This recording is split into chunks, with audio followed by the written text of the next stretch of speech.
Mr. Bolton, we know that you just came out from the meeting with the Prime Minister of Armenia. What can you share with us what has been discussed, and what's your impression on the new government? Well, we discussed a very wide range of subjects, and I said to the Prime Minister it was obviously a very exciting time for Armenia with the changes from the spring and elections coming up in December. And when you have that kind of change, revolutionary, really, it always provides opportunities to resolve problems that perhaps in the past had seemed intractable. So we talked obviously a lot about Nagorno-Karabakh. We talked about the Minsk process and the important role of the U.S. as co-chair. We talked about Russia, Turkey, Iran, Georgia. And I stressed to the Prime Minister that the United States, the Trump administration, considered the U.S. relation with Armenia to be a very high priority. We wanted to be of whatever assistance we could be behind the scenes, as well as one of the co-chairs of the Minsk group, to see if we could help facilitate a solution between Armenia and Azerbaijan that would be mutually agreeable to both. And that we recognize the obvious difficulties there, but we just felt that the Prime Minister was in an excellent position here in Armenia and would be after the elections to show leadership on that. And now the follow-up question on that comments that you just made. And it seems to me the approval rating is very high here. I asked him what his secret was. And but are you going to help this new government, to strengthen democratic institutions and to attract perhaps some U.S. investments into Armenia? And what are are there any concrete suggestions, proposals, offers that you share with us? Well, we did talk specifically about the prospect of increased American direct investment in Armenia. I said to him and to his advisors in the earlier meeting, the foreign minister, defense minister, the national security advisor, that there's a very strong American community of Armenian citizens, Armenian-American citizens, and that I thought the prospects for closer economic cooperation really in the private sector, which is much better for the long term than government-to-government assistance, were very real. So there are a number of things that we want to look at there, and I would be hopeful that we can get something going, because I think the more Armenia is open to the outside world and not confined within the borders it has here, especially in the age of the Internet, it ought to be possible to get beyond some of the border issues, and that perhaps American investment might be a way to help facilitate that. And Mr. Bolton, I'm just going to ask you a philosophical question, since I know that you're also, like, I would consider you as a philosopher as well. So what is your take about this Velvet Revolution? What just happened in Armenia? Does it have a future? And we know that Russia holds huge influence in this region, and there are some concerns about the sovereignty of these nations, including Armenia, Georgia, and others. Well, I think the prospects for a more stable democracy here are excellent, and I think that's really fundamental to Armenia exercising its full sovereignty and not being dependent on or subject to excessive foreign influence. I think that it's better for the people here to have more opportunities internationally and not to be constrained by historical patterns. So from the U.S. perspective, the more democracy there is, the greater the chance for contact with the United States and other countries that share those same values. And the question about the security of this region, we know that, again, that Russia is a big player here in security terms, but what are the alternatives for these nations?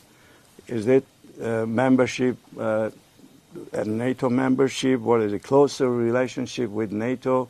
or military cooperation with the U.S.? What are the alternatives? Well, I think there are a lot of other alternatives, including in the area of weapons sales. We have restrictions Congress has imposed on the United States in terms of sales to Azerbaijan and Armenia because of the conflict. But there are exceptions to that, and as I said to the Prime Minister, if it's a question of buying Russian military equipment versus buying U.S. military equipment, we'd prefer the latter. We think our equipment is better than the Russians anyway, so we want to look at that. And I think it increases Armenia's options when it's not entirely dependent on one major power. I understand the geographical situation and the historical antecedents to all this, but I think this is a time to be optimistic that Armenia can emerge more on the world stage. The U.S. considers the South Caucasus a very important area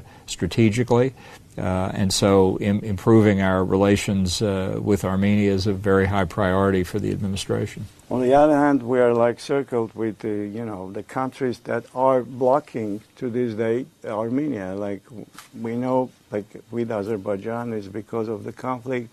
Turkey also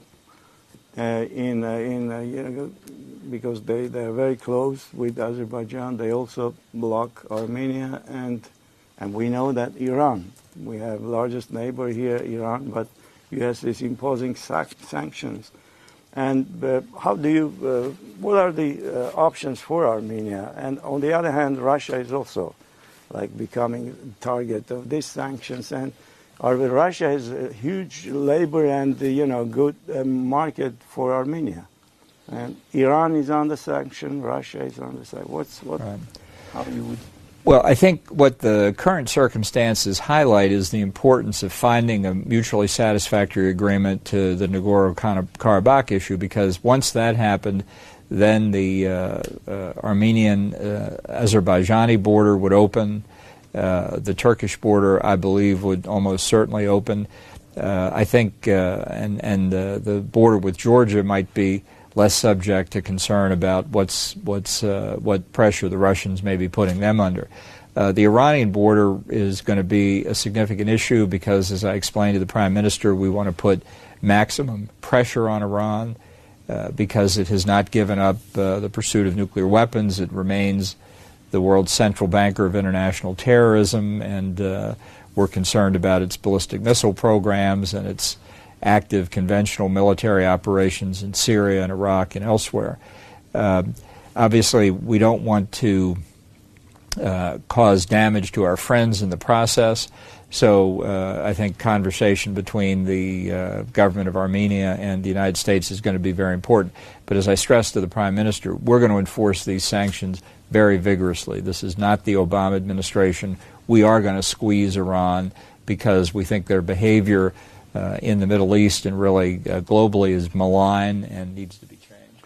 And you met also Vladimir Putin. The entire world was, showing your footages. Meeting with Putin there were some funny parts of it, and you were laughing, both of you. And how the meeting went? Was there any progress there in terms of U.S.-Russia relationship, or sanctions will go ahead in full strength? Well, we discussed the whole range of issues. It was a follow-up to the meeting of President Trump and President Putin in Helsinki, and I had met with my Russian counterpart in Geneva in August. This was coming back to Moscow, so I also had the opportunity to meet with the foreign minister, defense minister, and of course with President Putin. And we had an hour-and-a-half discussion. It was very professional, very extensive. President Putin is himself an expert on arms control, so we had a long discussion about the INF Treaty and the reasons for American withdrawal that President Trump articulated. We talked about other arms control agreements, the strategic relationship between the two countries. We covered several aspects of the conflicts in the Middle East, Iran, the nuclear weapons program, and North Korea.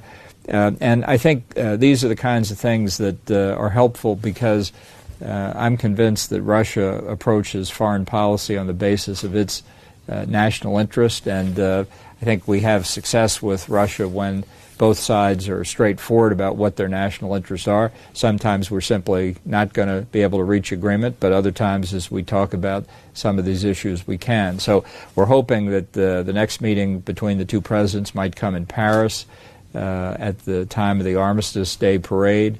There are other opportunities, and I extended President Trump's invitation to President Putin to visit Washington after the first of the year. And a last question. We know that your wife worked for RFERL, and you are like part of RFERL family. What do you know about RFERL? What's your take on our mission?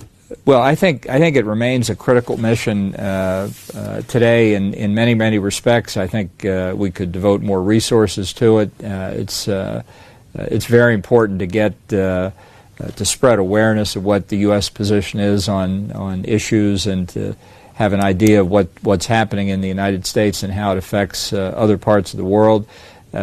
We're faced in many areas with very active propaganda campaigns by other nations. That's not what RFERL is. It's in the spirit of the American media that gives all sides of the story. And that's the way we are as a country, and I think that shows to people around the world that we're not afraid of discussion and debate, but we're determined to oppose propaganda.